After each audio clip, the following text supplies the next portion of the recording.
ده فيما يخص نادي الزمالك وده فيما يخص القلعة البيضاء.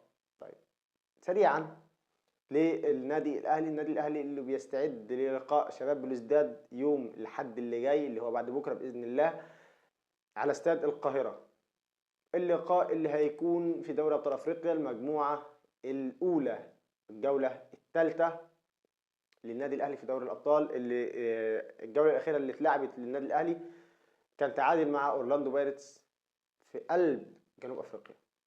طيب او في قلب ارض اورلاندو.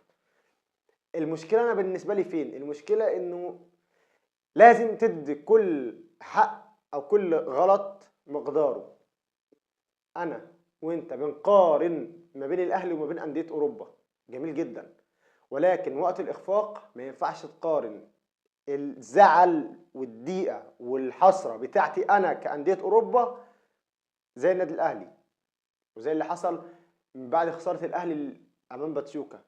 في ردة فعل رهيبه بتحصل على السوشيال ميديا انا مش فاهمها، انا مش فاهمها. يا بيه انت بتقارن مين بمين؟ مع كامل احترامي وتقديري للنادي الاهلي، نادي كبير جدا جدا، ولكن انت بتقطع وبتموت في اللعيبه بتاعتك وبتذبح في اللعيبه بتاعتك. ولا نفترض انه كهربا جاب ضربه الجزاء دي، كان رد فعلك هيبقى ايه؟ عشان بس نبقى فاهمين ردة فعلك هتبقى ايه؟ هتبقى زعلان برضو؟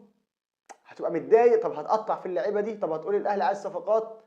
ما احنا من قبل الاهلي ما بيلعب قدام باتشوكا ونقول ان الاهلي عاوز صفقات، النادي الاهلي محتاج صفقات في مركز كذا ومركز كذا ومركز كذا. فعلشان بس تبقى خلي انتقادك دايما انتقاد مبني على شيء عقلاني. زي ما قال لك لما اتعملت القرعه بتاعت كاس العالم قال لك الحق ده مجموعه الاهلي سهله. بناء على ايه؟ بجد بناء على ايه؟ يعني حضرتك قلت التعبير ده بناء على ايه؟